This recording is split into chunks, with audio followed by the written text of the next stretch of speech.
En una playa desierta azotada por el viento del Pacífico, un grupo de soldados japoneses observa en silencio cómo una esfera blanca de 10 metros de diámetro se eleva lentamente hacia el cielo oscuro. No hay motor, no hay ruido, solo el sonido del viento y el crujido suave del papel de arroz tensado al máximo. En cuestión de minutos, la esfera desaparece en la oscuridad. Los soldados no aplauden, no celebran. Simplemente anotan la hora en un cuaderno y comienzan a preparar el siguiente globo. Lo que acaban de lanzar no parece un arma, parece un juguete gigante. Pero colgando de esa esfera de papel hay 4 bombas, un mecanismo automático de control de altitud y una idea que ningún ejército del mundo había intentado antes en la historia de la guerra moderna. 3 días después, ese globo aterrizará en territorio continental de los Estados Unidos. Para entender cómo llegó Japón a construir esta arma, hay que retroceder 2 años y entrar en la mente de un hombre que la mayoría de los libros de historia ni siquiera mencionan. Su nombre era Sueki Kusawa, mayor del ejército imperial japonés, ingeniero de formación, y uno de los pocos oficiales japoneses que en 1942 estaba pensando en la guerra de una manera completamente diferente a todos los demás. En 1942, Japón controlaba un territorio enorme en el Pacífico. Había ganado batallas que nadie esperaba que ganara. Había hundido flotas, tomado islas, avanzado hacia Australia. Pero Kusawa, que pasaba sus noches estudiando mapas meteorológicos en lugar de mapas militares, veía algo que los generales no querían ver. Japón no podía sostener esa expansión. Los recursos eran limitados. La industria americana era infinitamente superior. Y lo más importante, Japón no tenía manera de atacar directamente el territorio continental de Estados Unidos. Sin ese elemento, sin llevar la guerra al suelo americano, sin crear miedo e incertidumbre en la población civil estadounidense, Japón no podía ganar psicológicamente una guerra que matemáticamente ya estaba perdiendo. Kusawa había leído un artículo científico publicado años antes por un meteorólogo japonés llamado Wasaburo Oishi. El artículo describía un fenómeno atmosférico que Oishi había descubierto lanzando globos de observación desde el monte Fuji. Una corriente de viento de altísima velocidad que fluía de manera constante a unos 10.000 metros de altura, viajando de oeste a este, desde Japón hasta la costa de América del Norte. Oishi la llamaba simplemente la corriente de viento del oeste. Hoy la conocemos como la corriente en chorro. Kusawa tuvo una idea que en el momento sonó completamente absurda. Si esa corriente de viento viajaba de Japón a América de manera constante, y si se construía un globo lo suficientemente grande y resistente para mantenerse a esa altitud, ese globo llegaría a América por sí solo. Sin combustible, sin piloto, sin posibilidad de ser interceptado por los cazas americanos que volaban muy por debajo de esa altitud. Y si ese globo llevaba bombas incendiarias, podría iniciar incendios forestales en la costa oeste de América, creando pánico, obligando al ejército americano a desviar recursos y demostrando a la población estadounidense que su territorio no era invulnerable. El problema técnico era enorme. Un globo que viajara 3 días sobre el Pacífico a 10.000 metros de altitud enfrentaría cambios de temperatura brutales entre el día y la noche. Durante el día, el sol calentaba el gas interior y el globo ascendía demasiado. Durante la noche, el frío lo contraía y el globo descendía hasta altitudes donde el viento ya no lo empujaba hacia América, o peor, donde caía al océano. Para mantener el globo a la altitud correcta durante 3 días completos, necesitaban un mecanismo automático que soltara lastre cuando el globo bajaba demasiado y que liberara gas cuando subía en exceso. Kusawa y su equipo de ingenieros pasaron meses diseñando ese mecanismo. Era un sistema de válvulas y bolsas de arena conectadas a un altímetro barométrico. Cuando el globo bajaba de 9.000 metros, el altímetro activaba un mecanismo que soltaba una bolsa de arena, aligerando el peso y permitiendo que el globo volviera a subir. Cada globo llevaba 32 bolsas de arena como lastre. Una vez que todas las bolsas habían sido soltadas, el mecanismo activaba las bombas, que caían al suelo. El sistema era mecánico, sin electricidad, sin radio, sin ningún componente que pudiera fallar por interferencia enemiga. El material del globo fue otro desafío monumental. El papel de arroz japonés, conocido como washi, era el único material disponible en cantidad suficiente que podía soportar las temperaturas extremas de la estratosfera sin romperse. Pero fabricar globos de papel de 10 metros de diámetro con la hermeticidad necesaria para retener el hidrógeno durante 3 días requería una precisión casi imposible. Cada globo estaba compuesto por más de 600 láminas de papel ensambladas con una pasta de glucosa. Las costuras tenían que ser perfectas. Una sola fuga pequeña, y el globo perdería altitud progresivamente y caería al océano antes de llegar a América. En 1943, el alto mando japonés escuchó la propuesta de Kusawa. La reacción inicial fue de escepticismo absoluto. Varios generales consideraron que la idea era ridícula. Un globo de papel, construido por mujeres y estudiantes universitarios, viajando 3 días sobre el océano más grande del mundo, llevando bombas a un país que producía aviones de guerra en cantidad que Japón no podía ni imaginar. Suena a desesperación, dijo un general en la reunión. Porque lo es, respondió Kusawa. Pero es también lo único que tenemos que puede llegar allá. El programa fue aprobado. Se le dio el nombre en código Fugo, que en japonés significa globo de fuego. Y comenzó una de las operaciones más extraordinarias y más secretas de toda la Guerra del Pacífico. Las fábricas de producción no eran fábricas en el sentido convencional. Eran gimnasios, teatros, salones de sumo.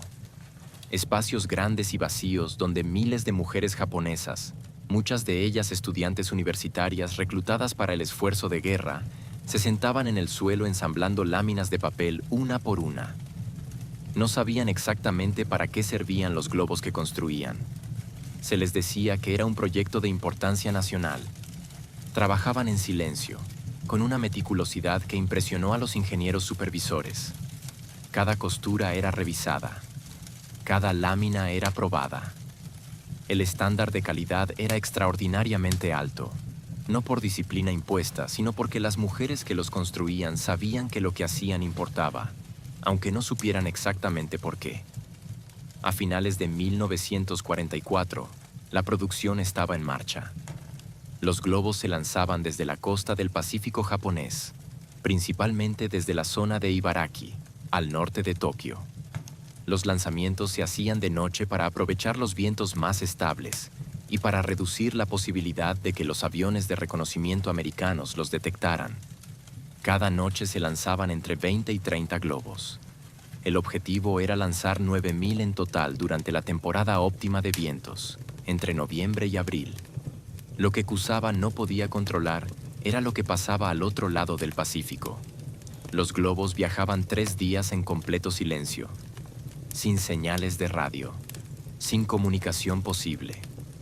Una vez lanzados, estaban solos en la estratosfera, empujados por la corriente en chorro, descendiendo lentamente hacia América en una trayectoria que ningún ser humano podía calcular con precisión.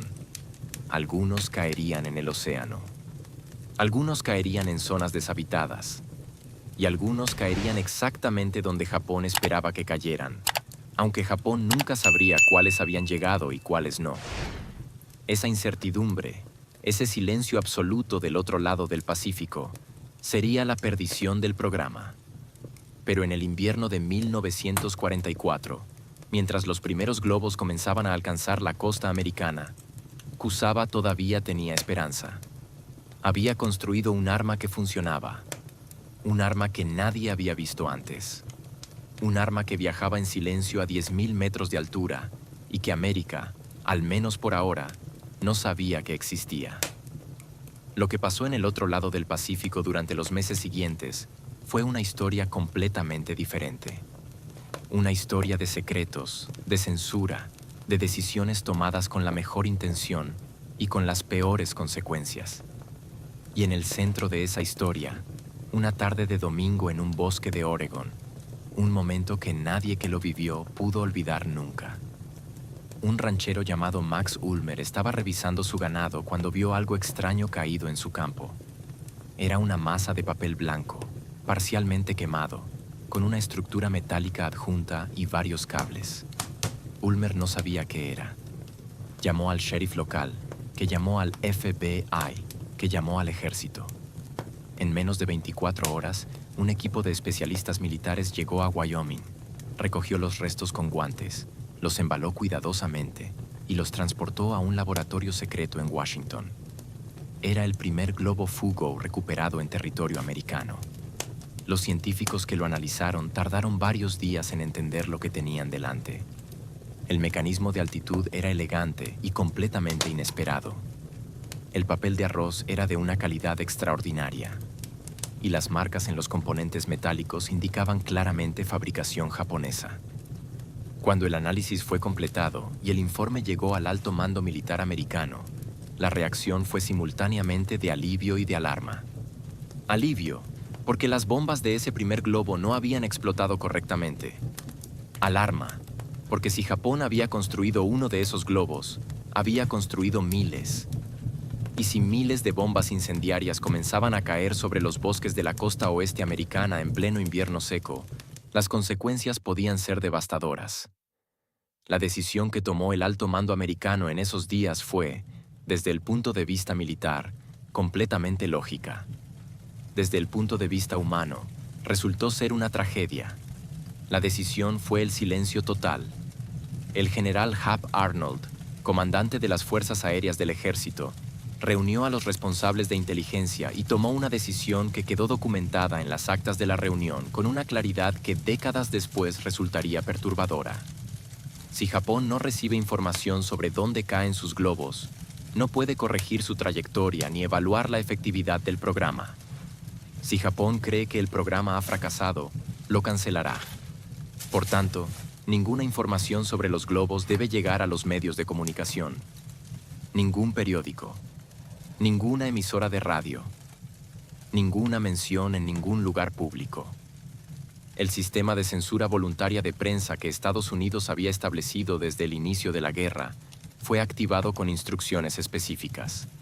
Los editores de todos los periódicos del país recibieron una circular confidencial ordenándoles no publicar ninguna información sobre globos, sobre incendios inexplicables en zonas boscosas del oeste, ni sobre ningún objeto no identificado caído del cielo. La circular fue obedecida con una disciplina notable. Durante meses, mientras los globos Fugo continuaban cayendo sobre territorio americano, los periódicos americanos no publicaron ni una sola línea sobre ellos. La censura funcionó exactamente como Arnold había planeado.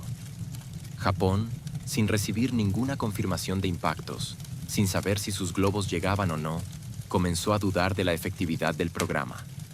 Las señales que llegaban de América eran el silencio absoluto, y ese silencio fue interpretado en Tokio como fracaso.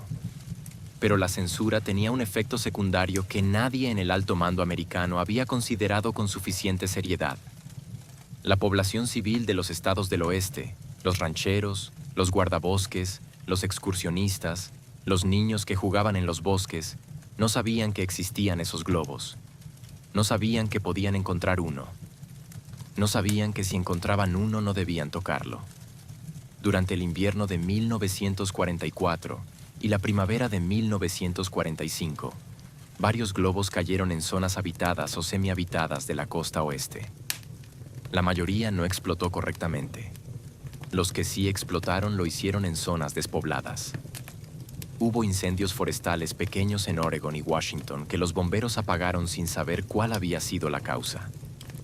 Hubo avistamientos de objetos extraños en el cielo que los testigos reportaron a las autoridades locales y que las autoridades recogieron sin explicación pública. Y en cada caso, el FBI y el ejército llegaban rápidamente, recuperaban los restos y se llevaban cualquier evidencia antes de que pudiera ser fotografiada o descrita públicamente. El sistema funcionaba, hasta que dejó de funcionar. 5 de mayo de 1945. Bly, Oregon. Domingo por la tarde. El reverendo Archie Mitchell era un pastor metodista de 26 años que acababa de llegar a la pequeña comunidad de Bly con su esposa Elsie, que estaba embarazada de 5 meses. Era un día soleado y templado, inusual para esa época del año en Oregon, y Mitchell había organizado una excursión al lago Leonard con 5 niños de la comunidad, cuyas edades oscilaban entre los 11 y los 13 años. Los niños eran Edward Engen, Jay Gifford, Sherman Shoemaker, Dick Patske y su hermana Joan Patske. Mitchell dejó a Elsie y a los niños en un claro del bosque mientras él fue a buscar el lugar exacto para el picnic. Los niños comenzaron a explorar el área alrededor del claro. Elsie los observaba desde un tronco donde se había sentado a descansar. Entonces los niños encontraron algo en el suelo. Era un objeto grande, parcialmente hundido entre la hierba y las hojas del bosque. Estaba hecho de un material extraño, como papel muy grueso, con una estructura metálica adjunta y varias cuerdas que colgaban de él. Era curioso, era diferente a cualquier cosa que los niños habían visto antes. Joan Patske llamó a Elsie para que viniera a verlo. Elsie Mitchell se acercó. El reverendo Mitchell escuchó la explosión desde unos 200 metros de distancia. Cuando llegó corriendo al claro, encontró a los 6 muertos. Elsie Mitchell y los 5 niños habían activado el mecanismo de detonación del globo Fugo al intentar moverlo o examinarlo. La explosión fue instantánea. Ninguno de ellos tuvo tiempo de entender qué había pasado. Elsie Mitchell, de 26 años, embarazada de 5 meses, y los 5 niños que la rodeaban, se convirtieron en las únicas víctimas civiles causadas por un arma enemiga en territorio continental de los Estados Unidos durante toda la Segunda Guerra Mundial. La noticia fue publicada en los periódicos locales de Oregon al día siguiente, con la autorización del ejército, que en ese momento tomó la decisión de levantar parcialmente la censura. Era demasiado tarde para guardar el secreto completo después de 6 muertos civiles. Pero la información que se publicó fue mínima. Se mencionaron los globos como dispositivos japoneses. No se explicó el alcance del programa. No se explicó cuántos habían caído. Y no se dijo lo que el ejército ya sabía desde hacía meses, que uno de esos globos había aterrizado en un lugar que hacía que las muertes en Oregon parecieran, en términos estratégicos, casi un problema menor. Porque 6 semanas antes de la muerte de Elsie Mitchell y los niños, en un lugar a más de 800 kilómetros al norte, había ocurrido algo que el ejército americano clasificó inmediatamente con el nivel de secreto más alto disponible. Algo que no sería revelado públicamente en su totalidad hasta décadas después. Y algo que, si hubiera terminado de manera diferente, habría cambiado el resultado de la guerra de una manera que ningún globo de papel japonés podría haber imaginado. En el centro de control de la planta B del complejo de Hanford, un técnico llamado Donald Woodbridge estaba revisando los indicadores de los reactores nucleares cuando los instrumentos comenzaron a comportarse de manera anómala. Las lecturas de potencia del reactor cayeron bruscamente. Las alarmas automáticas se activaron. El protocolo de seguridad era claro y había sido entrenado hasta el automatismo. Apagado inmediato del reactor. Woodbridge activó el procedimiento. El reactor se apagó. Lo que Woodbridge no sabía en ese momento era qué había causado la anomalía. Lo que el equipo de seguridad descubrió en las horas siguientes cambió el nivel de alerta de toda la instalación de Hanford de manera permanente. Para entender por qué eso importaba, hay que entender qué era Hanford en marzo de 1945. Hanford era el corazón industrial del Proyecto Manhattan, el programa secreto más caro y más importante que Estados Unidos había emprendido en toda su historia. En Hanford se producía el plutonio que iba a ser utilizado en la bomba atómica. Sin Hanford, no había bomba. Sin la bomba, la guerra con Japón continuaba indefinidamente, con proyecciones que el ejército americano estimaba en más de 1 millón de bajas americanas solo en la invasión del territorio japonés. La seguridad de Hanford era absoluta. El perímetro estaba custodiado por miles de soldados. El espacio aéreo sobre la instalación era zona de exclusión total. Nadie que no tuviera autorización del más alto nivel podía acercarse a menos de kilómetros de las instalaciones principales. Pero nadie había considerado un ataque que llegara desde 10.000 metros de altitud, sin motor, sin señal de radio, sin ninguna firma electromagnética que los sistemas de detección pudieran identificar. El equipo de seguridad encontró los restos del globo Fugo enredados en las líneas de transmisión eléctrica de alta tensión que alimentaban los reactores de la planta B. El globo había cortado varias líneas al enredarse en ellas, interrumpiendo el suministro eléctrico a los reactores. Los sistemas de seguridad automáticos habían funcionado correctamente, apagando los reactores antes de que la pérdida de energía pudiera causar daño. Los reactores estuvieron fuera de servicio varias horas antes de que el suministro eléctrico fuera restaurado por las líneas de respaldo. No hubo daño radiológico, no hubo víctimas, no hubo consecuencias permanentes. Pero el informe que el director de seguridad de Hanford envió al general Leslie Groves, el comandante supremo del proyecto Manhattan, describía algo que Groves leyó 3 veces antes de llamar a su adjunto. El globo había caído a aproximadamente 200 metros del edificio principal del reactor. Si hubiera caído 200 metros más adentro del perímetro, directamente sobre las estructuras del reactor, las bombas incendiarias podrían haber iniciado incendios en las instalaciones de refrigeración del reactor. En un escenario de pérdida de refrigeración combinada con incendio, el daño al reactor habría sido potencialmente catastrófico, con posibilidad de contaminación radiológica del área circundante y, lo más importante, con una paralización del programa de producción de plutonio que se medía en meses, no en días o semanas. Groves fue un hombre que pasó la mayor parte de la guerra manejando problemas imposibles con una frialdad que sus subordinados encontraban a veces difícil de comprender. Pero el informe de Hanford lo dejó en silencio durante varios minutos. Luego ordenó 2 cosas. La primera fue reforzar inmediatamente los sistemas de protección de las líneas eléctricas con barreras físicas que impidieran que objetos caídos desde arriba pudieran enredarse en ellas. La segunda fue que el incidente fuera clasificado al nivel más alto disponible y que ninguna mención del mismo llegara a ningún informe que no tuviera acceso directo del comandante supremo. El incidente de Hanford no fue conocido públicamente durante décadas. Los documentos que lo describían permanecieron clasificados mucho después del final de la guerra. Cuando finalmente fueron desclasificados y estudiados por historiadores, la primera reacción de muchos de ellos fue la misma. La historia de la Guerra del Pacífico podría haber sido radicalmente diferente si el viento hubiera soplado 200 metros en una dirección distinta en la mañana del 13 de marzo de 1945. Pero hay algo en esta historia que es todavía más extraordinario que el incidente de Hanford. Algo que convierte todo el programa Fugo en una de las ironías más perfectas de toda la Segunda Guerra Mundial. Japón nunca supo que casi lo había conseguido. En Tokio, en el cuartel general del Ejército Imperial, el mayor Kusawa y sus superiores llevaban meses esperando alguna señal de que el programa funcionaba. Cualquier señal. Un informe de inteligencia, una intercepción de comunicaciones americanas, un rumor procedente de los países neutrales, cualquier cosa que confirmara que los globos estaban llegando a América y causando daño. El silencio absoluto que había ordenado el general Arnold en Washington estaba funcionando con una eficacia que el propio Arnold no había esperado completamente. Japón no recibía información. Los globos llegaban, caían, eran recogidos por el ejército americano y desaparecían sin dejar rastro público. Los incendios forestales menores que algunos habían causado eran atribuidos a causas naturales en los escasos reportes locales que llegaban a Japón.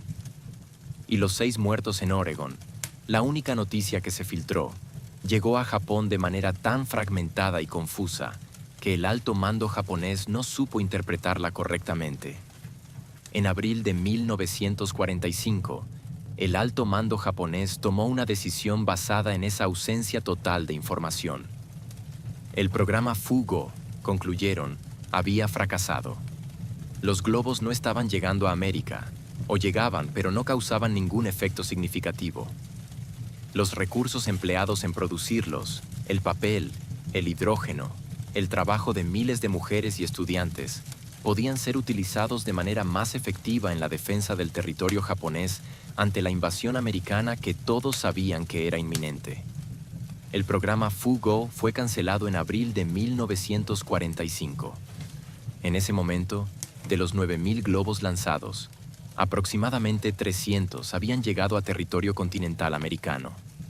Habían causado incendios forestales menores, habían cortado líneas eléctricas en varios estados, habían aterrorizado silenciosamente a una pequeña cantidad de civiles que los habían encontrado, y habían estado a 200 metros de paralizar el proyecto Manhattan. Japón canceló el programa convencido de que había fracasado completamente, en el momento exacto en que había estado más cerca de conseguir algo que habría importado realmente. Si el incidente de Hanford hubiera llegado de alguna manera a conocimiento japonés, el programa habría continuado. Si hubiera continuado, la probabilidad estadística de que otro globo cayera dentro del perímetro de Hanford o de otras instalaciones del proyecto Manhattan era real y calculable. Los científicos del ejército americano que analizaron el programa después de la guerra estimaron que, de haber continuado a plena producción hasta el verano de 1945, la probabilidad de un impacto directo en instalaciones críticas del proyecto Manhattan era significativa. Pero Japón no lo sabía. Y el silencio americano, que había sido diseñado para matar el programa, funcionó exactamente como fue diseñado, matando también la posibilidad de que Japón comprendiera cuánto había estado a punto de conseguir.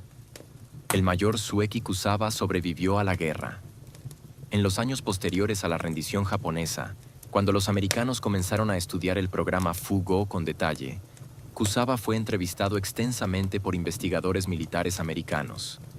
Describió el programa con precisión, respondió todas las preguntas, y en un momento de la entrevista que fue registrado por el intérprete presente, preguntó algo que llevaba años preguntándose. Preguntó si alguno de los globos había llegado a algo importante. El oficial americano que condujo la entrevista consultó sus notas durante un momento. Luego respondió que varios globos habían llegado a territorio americano y habían causado daños menores. Kusawa asintió. Luego miró por la ventana durante un momento y dijo que eso era lo que habían temido. Que habían llegado, pero no habían causado suficiente daño para saberlo. El oficial americano no mencionó Hanford. El incidente seguía clasificado. Kusawa nunca supo que su globo de papel había estado a 200 metros de los reactores que producían el plutonio para las bombas que se lanzarían sobre Hiroshima y Nagasaki 4 meses después de que él cancelara su programa. La historia completa del Fugo, incluyendo el incidente de Hanford, no fue conocida públicamente en su totalidad hasta los años 90, cuando la desclasificación progresiva de documentos del proyecto Manhattan y del programa de censura de guerra permitió a los historiadores reconstruir la secuencia completa de eventos. Lo que esa reconstrucción revela es algo que resulta difícil de comprender completamente, incluso cuando se conocen todos los hechos. Un ingeniero japonés construyó un arma de papel y viento que viajó 3 días sobre el océano más grande del mundo y casi llegó al corazón del proyecto que terminaría con la guerra. Y ese ingeniero nunca lo supo, porque el enemigo al que intentaba dañar ocultó la información tan perfectamente que el propio atacante creyó haber fracasado. Los globos Fugo que sobrevivieron en colecciones de museos son objetos que resultan perturbadores precisamente por su fragilidad. Son esferas de papel delicado, del mismo tipo de papel que se usa para las linternas de papel en los festivales japoneses, construidas por mujeres jóvenes sentadas en el suelo de un gimnasio, ensamblando lámina por lámina con paciencia y precisión. Es difícil mirar uno de esos globos y pensar en las bombas que colgaban de él, en los 6 muertos en Oregon, en los reactores de Hanford que se apagaron esa mañana de marzo, en los 200 metros que separaron ese globo de papel de algo que habría cambiado la historia. Pero la guerra está llena de esos 200 metros, de esas decisiones que casi funcionan, de esas armas que casi llegan, de esos momentos en que todo pende de algo tan frágil como el viento. Elsie Mitchell y los 5 niños que murieron en el bosque de Oregon, el 5 de mayo de 1945, tienen hoy un monumento en el lugar donde murieron. El monumento fue instalado en 1950 y describe brevemente lo que ocurrió. Los nombres están grabados en piedra. El lugar se llama el Mitchell Recreation Area, en honor al marido que los sobrevivió y que vivió con esa tarde durante el resto de su vida. El mayor Kusaba murió en Japón en 1971, sin haber sabido nunca la verdad completa sobre su programa. Sus memorias, publicadas en japonés en los años 60, describen el fugo con orgullo técnico y con tristeza por los resultados. Consideraba que había construido algo ingenioso que la guerra no le había dado tiempo de perfeccionar. Tenía razón en la primera parte. Estaba profundamente equivocado en la segunda. Si llegaste hasta aquí, acabas de escuchar una historia que tiene todo lo que la historia oficial no cuenta. Un arma construida con papel de arroz que cruzó el océano más grande del mundo. Una censura que salvó un programa nuclear y mató a 6 civiles al mismo tiempo. Y 200 metros de distancia entre un globo de papel japonés y el fin del proyecto Manhattan. Eso es lo que hacemos en este canal. Buscamos los documentos que tardaron décadas en desclasificarse. Las historias que ocurrieron exactamente como te las contamos, pero que nadie incluyó en los libros de historia que estudiaste en la escuela. Las que cambian la manera en que entiendes lo que pasó y por qué. Si este tipo de historia es lo que buscas, suscríbete ahora mismo. No como favor, sino porque la siguiente historia que vamos a publicar tiene el mismo nivel de detalle, la misma profundidad de investigación, y está basada en documentos que la mayoría de la gente ni sabe que existen. Activa la notificación para no encontrarte con que la publicamos hace 2 semanas cuando finalmente la descubras. La Segunda Guerra Mundial todavía tiene secretos. Nosotros seguimos buscándolos. Y cuando los encontramos, te los contamos exactamente como ocurrieron. Nos vemos en la próxima historia.